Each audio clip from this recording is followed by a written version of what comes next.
በስመ አብ ወወልድ ወመንፈስ ቅዱስ አሐዱ አምላክ አሜን። እንኳን ለዕለተ ብርሃን ለታላቁ ሰማዕት ለቅዱስ መርምህናምና ለቅድስት ነሳይት እንዲሁም ለአባታችን ለአቡነ አረጋዊ ወርሃዊ በዓል በሰላም አደረሳችሁ አደረሰን። በዛሬው መርሃ ግብራችን የዕለቱን ዓመታዊ በዓልና የቅዱስ አባታችን የአቡነ አረጋዊ በታኅሳስ ወር የሚጸለየውን እናቀርብላችኋለን። በስመ አብ ወወልድ ወመንፈስ ቅዱስ አሐዱ አምላክ አሜን። ዕለተ ብርሃን ቅድስት ቤተ ክርስቲያን መጽሐፍ ቅዱስንና የቅዱስ ያሬድን አስተምህሮ መሠረት አድርጋ ይህንን ዕለት ታኅሳስ 14 ዕለተ ብርሃን፣ ሳምንቱን ከታኅሳስ 14 እስከ 20 ያለውን ደግሞ ሰሙነ ብርሃን ስትል ታስባለች። ብርሃን በቁሙ የእግዚአብሔር ስሙ አንድም የባሕሪ ገንዘቡ ነው። እግዚአብሔር ብርሃን ነውና ጨለማም በእርሱ ዘንድ የለችምና ዮሐንስ ወንጌል ምዕራፍ 1 ቁጥር 4። በዚህ ዕለት ብርሃን በሚል መነሻ ቤተ ክርስቲያን እነዚህን ታስተምራለች። እግዚአብሔር ብርሃን መሆኑን ዮሐንስ ወንጌል ምዕራፍ 1 ቁጥር 5፣ አምላካችን በመጀመሪያው የፍጥረት ቀን በዕለተ እሑድ ዲያብሎስ ቅዱሳን መላእክትን ሲረብሽ ለይኩን ብርሃን ብሎ ብርሃን መፍጠሩን ኦሪት ዘፍጥረት ምዕራፍ 1 ቁጥር 2፣ አክሲማሮስ ነቢያት አበው በጨለማው ዓለም ሆነው መከራ ሲበዛባቸው ፈኑ ብርሃነከ ብርሃንህን ላክልን እያሉ መጮኻቸውን መዝሙር 42 ቁጥር 3፣ ጩኸታቸውን የሰማ ከሦስቱ አካላት አንዱ ወልድ እውነተኛው ብርሃን ወደዚህ ዓለም መምጣቱን የሉቃስ ወንጌል ምዕራፍ 1 ቁጥር 26፣ እኔ የዓለም ብርሃን ነኝ ሲል የባሕሪ ብርሃንነቱን እንደነገረን ዮሐንስ ወንጌል ምዕራፍ 9 ቁጥር 5፣ ብርሃነ መለኮቱን በገሃድ መግለጡን የማቴዎስ ወንጌል ምዕራፍ 17 ቁጥር 1፣ ብርሃን የሆነችውን ሕገ ወንጌልን እንደሰራልን አንደኛ ዮሐንስ ምዕራፍ 2 ቁጥር 9፣ ድንግል እመቤታችን ብርሃን የብርሃንም እናቱ መሆኗን ሉቃስ 1 26፣ ራእይ 12 ቁጥር 1፣ ቅዱሳኑ ብርሃን መባላቸውን ማቴዎስ ወንጌል ምዕራፍ 5 ቁጥር 14፣ እኛ በሰው ፊት ሁሉ እንድናበራ መታዘዛችን የማቴዎስ ወንጌል ምዕራፍ 5 ቁጥር 16 ሁሉ ይታሰባል። እርሱ ፈጣሪያችን ክርስቶስ ጨለማውን በምሕረቱ አርቆልናልና ዳግመኛ ወደ ጨለማ እንዳንሄድ እየለመንን እናመስግነው። በዛሬው ዕለት ከምናከብራቸው ቅዱሳን ሰማዕታት መካከል ቅዱስ መርምህናም አንዱ ነው። ሰማዕቱ በቤተ ክርስቲያን ትልቅ ቦታ ከሚሰጣቸው አበይት ቅዱሳን አንዱ ነው። በአብያተ ክርስቲያናቱ ከሚሳሉ ቅዱሳንም አንዱ ነው። ሀገሩ አቶር በፋርስ አካባቢ ሲሆን አባቱ ሰናክሬም የሚባል ንጉሠ ነገሥት ነው። እናቱ ምንም ክርስቲያን ብትሆንም ስለፈራች ሁለቱን ልጆቿን መርምህናምና ሳራን ክርስትናን አላስተማረቻቸውም። ሁለቱም ወጣት በሆኑ ጊዜም ከንጉሡ አባታቸው ጋር ይወጡ ይገቡ ነበርና እናታቸው በሐዘን ጸለየች። ወዲያውም ወጣቷ ሳራ በለምጽ ተመታች፣ የሚፈውሳት ጠፋ። መርምህናም ግን ጎበዝ ወጣት ነውና 40 የጦር አለቆችን ይመራ ነበር። በዚያው በ4ኛው መቶ ክፍለ ዘመን ቅዱስ መርምህናም 40 ተከታዮቹን ይዞ ለአደን ወደ ዱር ሲወጣ ከአባ ማቴዎስ ገዳማዊ ጋር ተገናኘ። ጻድቁ ለብዙ ዓመታት በበረሃ የኖሩ አባት ናቸው። አካላቸው በፀጉር ስለተሸፈነ ደንግጦ ሲሸሽ ልጄ አትፍራ፣ እኔም እንዳንተ የክርስቶስ ፍጡር የሆንኩ ሰው ነኝ አሉት። እርሱ ግን ደግሞ ክርስቶስ ማን ነው ሲል ጠየቃቸው። አባ ማቴዎስም ምስጢረ ክርስትናን ከመሠረቱ አስተምረው የክርስቶስን የባሕሪ አምላክነት ነገሩት። ቅዱስ መርምህናም ግን ክርስቶስ አምላክ እንደሆነ አምን ዘንድ እህቴን አድንልኝ አላቸው። አምጣት ብለውት አመጣት። ጻድቁ ጸሎት አድርሰው መሬትን ቢረግጧት ውሃን አፈለቀች። በእምነት በስመ ሥላሴ ተጠመቁ አሏቸው። ቅዱሱ እህቱ ሳራና የ40 ጦር አለቆች ተጠምቀው ሲወጡ ሳራ ከለምጿ ነጻች። ፈጽሞም ደስ አላቸው። ወደ ቤተ መንግሥት ተመልሰውም ቅዱስ መርምህናም ከእናቱ ከእህቱና ከ40 ተከታዮቹ ጋር ክርስቶስን ሊያመልኩ ጀመሩ። ንጉሡ ሰናክሬም ግን ነገሩ ሲሰማ ተቆጣ። እነርሱም ወደ ተራራ ሸሹ። ንጉሡ ልጆቼን መንግሥቴን ውረሱ ብሎ ቢልካቸውም እንቢ አሉ። ስለተበሳጨም ቅዱሱ መርምህናምን ቅድስት ሳራንና 40ውን ቅዱሳን በሰይፍ አስመታቸው። ሥጋቸውን በእሳት ሊያቃጥሉ ሲሉ ግን መናወጥ ሆኖ ብዙ አረማውያን ሞቱ። ንጉሡም አብዶ አውሬ እሪያ ሆነ። ያን ጊዜ አባ ማቴዎስ ከበረሃ ወጥተው ንጉሡን ሰናክሬምን ፈወሱት። እርሱም አምኖ የልጆቹና የ40ውን ሥጋ በክብር አኖረ። በሀገሩ አቶርም የእመብርሃን ማርያምን ቤተ መቅደስ አነጸ። በክርስትናም ኑሮም አረፈ።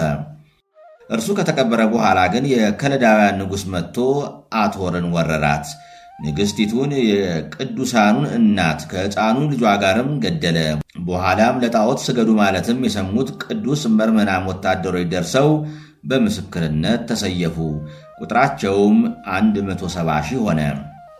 በዛሬው ዕለት ከምናከብራቸው ቅዱሳን አንስት መካከል ቅድስት ነሳይት ብሩክት አንዷ ናት። በአራተኛው መቶ ክፍለ ዘመን ከነበሩና አስደናቂ ታሪካቸው ከተጻፈላቸው ቅዱሳት እናቶቻችን አንዷ ነሳይት ናት። የእርሷን ገድል ዜና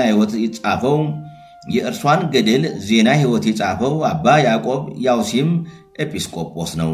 እርሱ እንዲህ ይላል። አንድ ቀን በገዳም ሳለው አመሻሽ ላይ የገዳሙ በር ሲጸፋ ወይም ሲንኳኳ ሰማው። ማን እንደሆነ አውቅና ከፍት ዘንድ ተጠጋው ይላል ቅዱሱ አባት። በሩን ከፍቶ ሲመለከት ፊቱን የተሸፋፈነ አንድ መነኮስ ራሱን አዘንብሎ ቆሟል። ማነ ከወዴትስ መጣ ሲል ጠየቀው። መነኮሱም እኔ ከገዳመ ቅዱስ መቃርስ የመጣው መንገደኛ ነኝ። በዚህች ሌሊት በእናንተ ዘንድ ላድር፣ ሥጋውንም ደሙን እቀበል ዘንድ እፈልጋለሁ አለው። አባ ያዕቆብ ግን ለገዳሙ ደህንነት ሲል መጎናጸፊያን ግለጥና ፊትህን አሳየኝ ቢለው መነኮሱ አባቴ በኃጢአቴ ብዛት ፊቴ ጠቁሯልና ኃጢአቴን አትመራመረኝ ሲል መለሰለት። አባ ያዕቆብም አላስገባህም ብሎ ትቶት ሄደ። ግን ምናልባት የራበው ሰው ቢሆን ፈጣሪ ሊያዝንብኝ አይደል ብሎ ከፍቶ አስገባው። አበው ራት ሲበሉ እንግዳው አልበላም ነበር። እነርሱ ሲተኙ እንግዳው መነኮስ ይጸልይ ጀመር። ከድምፁ ግርማ የተነሳም መነኮሳት ሁሉ ደንግጠው ተነሱ። የዳዊትን መዝሙር ሲዘምር ነጎድጓድ ድምፁ እንደ መልአክ ድምፅ ነበርና ምድር ራደች። አባ ያዕቆብም ተደነቀ። እንዲህ አድረው ዕለተ ሰንበት ነበርና በነግህ ቅዳሴ ገቡ። ስለ ክብሩም በቅዳሴ ሰዓት መልእክታቱንና ወንጌሉን እንግዳው አነበበ። ቅዱስ መጽሐፍን ሲያነብ መጎናጸፊያው ሲገለጥ ግን ከመልኩ ግርማና ከፊቱ ብርሃን የተነሳ ሊመለከቱት አልቻሉም። ሥጋውን ደሙን ከተቀበለ በኋላ እና አባ ያዕቆብ በረከቱን ይነሱ ዘንድ ቢሄዱም ተሰወረባቸው። እነርሱም አዘኑ። እስካሁን ድረስ ያደመጣችሁት ዜና የአንድ ወንድ መነኮስ ታሪክ ሳይሆን ወንድ መስላ ራሷን ሰውራ የኖረችውን የቅድስት ነሳይትን ታሪክ ነው። ቅድስቲቱ ከሮም ነገሥታት የአንዱ ልጅ ብትሆንም ስለ ጌታ ፍቅር በ12 ዓመቷ ከቤተ መንግሥት ጠፍታ በረሃ ገብታለች። ነገር ግን የአባቷ ሰራዊትና መነኮሳት ስለሚፈልጓት ወንድ መስላና ራሷን ሰውራ በደብረ አባ መቃርስ ኖራለች። ከዚያም ከአንዱ ገዳም ወደ ሌላኛው ስትዘዋወር ኑራ ጸጋ እግዚአብሔር ቢበዛላት ድምጿም መልኳም ልዩ ሆነ። እግዚአብሔር በቅዱሳኑ ላይ ድንቅ ነውና ቅድስት ነሳሂት በዚህች ዕለት በበረሃ ስታርፍ መንገደኛ አበው ቀብረዋታል። አምላከ ቅዱሳን ብርሃነ ፍቅሩን ይላክልን፣ ከወዳጆቹን ክብርም ያሳትፈን። ከዚህ በመቀጠል ደግሞ የቅዱስ አባታችንን በታኅሳስ ወር የሚጸለየውን ገድለ አቡነ አረጋዊን እናቀርብላችኋለን። በስም በአካል በገጽ 3 በመለኮት በአሰራር ግን አንድ አምላክ በሚሆን በአንዲት ምስጋና የሚመሰገን አንዲት ስግደት የሚሰገድለት ግሩምና ልዑል በአካል የተለየ በባህሪ በመለኮት በኃይል በሥልጣን አንድ የሚሆን ያልተፈጠረ ያልተሠራ ቅድመ ዓለም የነበረ ዓለምን አሳልፎ የሚኖር ጥንትና ፍጻሜ የሌለው የሚታየውንና የማይታየውን የሚዳሰሰውንና የማይዳሰሰውን ፍጥረታት ሁሉ የፈጠረ በስም 3 በማዕረግና በክብር ግን አንድ በሚሆን በአብ በወልድ በመንፈስ ቅዱስ ስም አምነን በታኅሳስ 14 ቀን የሚነበብ የሚጸለይ የአባታችን የአቡነ አረጋዊን የትሩፋት ዜና የሚናገር መጽሐፈ ገድል እንናገራለን። የአባታችን የአቡነ አረጋዊ ጸሎቱና በረከቱ አማላጅነቱ ከሁላችን ሕዝበ ክርስቲያን ጋር ለዘላለሙ ጸንቶ ይኑር አሜን። ከዕለታት በአንደኛው ቀን አባታችን አቡነ አረጋዊ መንገዱን ሲሄድ ውሎ ከተራራው አጠገብ ሲደርስ አንዲት ከላይ ወደ ታች የተንዠረገገች አረግ ወይም ገመድ አገኘና በስሯ 3 መዓልት 3 ሌሊት ሲጸልይ ከቆየ በኋላ የእግዚአብሔር መልአክ ቅዱስ ሚካኤል መጥቶ አንተ እግዚአብሔር ያከበረ ቅዱስ ሆይ ምን ያስጨንቅሃል? አለው። አባታችን አቡነ አረጋዊም ከዚህች ተራራ ላይ ወጥቼ ስለ ኃጢአቴ እናዘዝና ለማመን ስለ በደሌም ይቅርታን እጠይቅ ዘንድ ወዳለሁ አለው። የእግዚአብሔር መልአክም አንተ የእግዚአብሔር አገልጋይ አረጋዊ ሆይ ሰማያዊ ክብርን በመሻት ምድራዊን መንግሥት የናክ ያቃለልክ ስለ እግዚአብሔር ብለህ ይህን የኃላፊውን ብልጽግና ንቀህ ሥጋዊ ችግርን በመምረጥ በሰማያዊ መንግሥት ታላቅ ክብር ተዘጋጅቶልሃል። ስለዚህም ወደ ተራራው የምታርግበትን ወይም የምትወጣበትን እግዚአብሔር እስኪልክልህ ድረስ ለጥቂት ጊዜ ታገስ አለው። ይህን በሰማ ጊዜ ከችኮላ የተነሳ ልቡ አዘነ፣ መንፈሱም ተጨነቀች። ልቡ በተራራዋ ፍቅር ተነድፏልና ወደ እርሷም ፈጥኖ ለመውጣት ቸኩሏልና። ትዕግሥቱ ሰፊ የሆነ እግዚአብሔር ግን የትዕግሥቱን ጽናትና የመንፈሱን ጠንካራነት ለመመርመር ፈጥኖ ወደ ተራራው አላወጣውም። ብፁዕ አባታችን አቡነ አረጋዊም ይህን ተራራ በምን ልውጣው? እንዳሞራ በር ክንፍ አልተሰጠኝ፣ እንደ ሐዋርያት በደመና ተጭኜ አልወጣ ብቃት የለኝ እያለ በጣም አጥብቆ አለቀሰ። ከዚህ በኋላ እንደ እናትና አባት ዘወትር የሚጎበኘውና የሚያረጋጋው የእግዚአብሔር መልአክ ቅዱስ ሚካኤል ዳግመኛ ወደ እርሱ መጣ። መልአኩም የእግዚአብሔር ወዳጅ አረጋዊ ሆይ አይዞህ፣ አትፍራ፣ ሥልጣን ተሰጥቶአልና እስከዚያው በገመዷ ወይም በሐረጓ በስተቀኝ በኩል ባለችው ቦታ ተቀመጥ። ወደ ተራራው ጫፍ ያወጣ ዘንድ በገመዱ ፈንታ ቁመቱ 60 ክንድ የሆነ ታላቅ ዘንዶ እግዚአብሔር ይልክልሃል አለው። እርሱም በጾምና በጸሎት 2 ሱባኤ ወይም 14 ቀን በዚያ ተቀመጠ። ከዚያም የታዘዘው ዘንዶ በ3 ሰዓት መጣ። የመላእክት አለቃ ቅዱስ ሚካኤልም ፈጥነ ተዘጋጅ፣ ወደ ተራራው ያወጣ ዘንድ እግዚአብሔር የታዘዘ ዘንዶ ወደ አንተ መጥቷልና አለው። ዘንዶም እንደታዘዘ ወደ እርሱ ቀረበ። ብፁዕ አባታችን አቡነ አረጋዊም ዘንዶውን ባየው ጊዜ ፈጥነ ጅራትህን ወደ ታች አውርድና ወደ ተራራው አውጣኝ አለው። ይህ ዘንዶ ግን ጅራቱን ወደ አባታችን ወደ አቡነ አረጋዊ አላወረደም ነበር፣ ነገር ግን በተራራው ወገብ ላይ አስቀረው እንጂ። ይልቁንም ዘንዶ አባታችን አቡነ አረጋዊን ከዚህ ተራራ ላይ ምን አለ በማለት በሰው አንደበት ተናገረው። ዳግመኛም ስማኝ ልንገርህ፣ በዚህች ተራራ ላይ በክንፍ ከሚበር ወፍ በስተቀር የምትበላው እንጀራ ወይም ራስክን የምታስጠጋበት እንጨት ወይም ዛፍ ስንኳ አይገኝም። ምን ታደርጋለህ? በእርሷ ዘንድስ የሚገኙ በቀን የፀሐይ ሐሩር በሌሊት ቁርና ወርጭ ብቻ ናቸው አለው። አባታችን አቡነ አረጋዊም ይልቅስ ጅራትህን ወይም ጭራህን አውርድና የታዘዝከውን ፈጽም፣ ከምንፈልገው ነገር ሁሉ እግዚአብሔር የሚያሳጣን ነገር የለምና አለው። ይህንም ባለው ጊዜ ጅራቱን አወረደ። የመላእክት አለቃ ቅዱስ ሚካኤልም አባታችን እንዳይደነግጥ ዘንዶም በእርሱ ላይ ጉዳት እንዳያደርስበት ሰይፉን ይዞ በጎን ሆኖ ይጠብቀዋል። የእሳት ፈረሶች ወይም የእሳት ሰረገሎች ድንገት መጥተው ኤልያስን ወደ ሰማይ ሲያወጡትና ሲያሳርጉት ደቀ መዝሙሩ ኤልያስ ይህን እንደተመለከተ ማትያስና ሌሎቹም ደቀ መዛሙርቶቹ ይህን ድንቅ ተአምር በሀብሉ በስተቀኝ ሆነው ይመለከቱ ነበር። እንደዚሁ በኋላ አረጋዊ የተባለ አባታችን አቡነ ዘሚካኤልም ደቀ መዛሙርቶቹ እየተመለከቱት በሰውነቱና በድንጋይዋ በዚያም በዘንዶ ላይ በሥላሴ ስም አማተበ። በዚያን ጊዜ በዘንዶ ጅራት ላይ ወጥቶ የተራራው ጉዞ እንደተጀመረ በቅጽበት ከተቀደሰው ተራራ ጫፍ ላይ አወንጭፎ በወረወረው ጊዜ ከዚያ እንደደረሰ 3 ጊዜ ሰገደ። ከዚያም ቅድመ ዓለም የነበረ ዓለምን አሳልፎ ለሚኖር በመለኮት አንድ ለሚሆን አብ ለወልድ ለመንፈስ ቅዱስ ምስጋና ይገባል እያለ አመሰገነ። ስለዚህም ደብረ ሃሌሉያ ተብሎ ተሰየመ።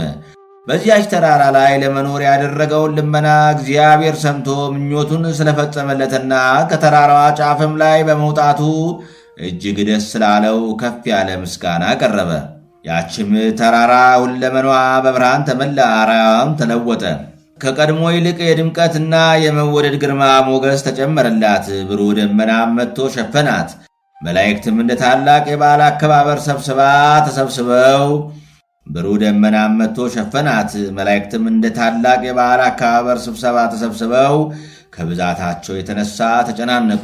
በቀንና በሌሊት ያለማቋረጥ ይጎበኟት ጀመር። ለእርሱም እንደ ባልንጀራና እንደ ጓደኛ ሆኑት። በመሸም ጊዜ አንዲት አነስተኛ ዳቦ አንስቶ ባረከ። መብላትም ጀመረና ዳቦዋ ግማሽ እስክትሆን ከበላ በኋላ በግማሽ ዳቦ ጠገበ። ስለዚህም ነገር እግዚአብሔርን ፈጽሞ አመሰገነው። ቀድሞ ከሄደባቸው ወይም ከጎበኛቸው ሌሎች ተራሮች ይልቅ በዚች ቦታ በረከት እንደወረደ ተመልክቷልና። እነዚያም ተራሮች እርሱ ካለበት ተራራ የራቁ አይደሉም፣ ነገር ግን የሰው የጥሪ ድምፅ ወይም ቃል የሚሰማበትን ያህል ቅርብ ናቸው እንጂ። በዚያችም የዳቦ ግማሽ አምሳል ለኋለኛው ትውልድ ምልክት ትሆን ዘንድ እንጨት ጠርቦ ወይም ቀርጾ አስቀመጠ። ይህችም ምልክት እስከ ዛሬ ድረስ አለች። የቅዱሱ አባታችን ደቀ መዛሙርቱም ከታች ወደ ላይ የሚወጡበት ከላይ ወደ ታች የሚወርዱበት ከታላላቅና ከረጃጅም እንጨት መሰላል ሰሩ።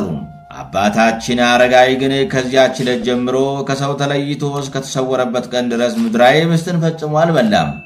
ይችንም ቦታ እጅግ አድርጎ ወደዳት። ትዕቢተኞች ሊረግጧት የማይቻል ኃይለኞች ወይም ሽፍቶች በመሳሪያቸው ኃይል የማይደርሱባት ከምድር ወይም ከታች ወደ ላይ ከፍታ ያላት ወይም የመጠቀች ሆና አግኝቷታልና ወደ እርሷም እርሱ ካልፈቀደ በቀር የሚወጣ የለም። ስለዚህም በእርሷ ዘንድ ሊኖር ወደ እርሱ ጸጥታንና ብቸኝነትን ወዳጅ ነውና ከእርሷ ተለይቼ እስከሚሄድ ድረስ ማረፊያዬ ወይም መጠጊያዬ ይህች ናት አለ። የአባታችን የአቡነ አረጋዊ ጸሎቱና በረከቱ አማላጅነቱና የድካሙ ዋጋ በሁላችን ሕዝበ ክርስቲያን ጋር ይኑር ለዘላለሙ አሜን። አነሳስቶ ላስጀመረን አስጀምሮ ላስፈጸመን ለልዑል እግዚአብሔር ክብር ምስጋና ይሁን አሜን።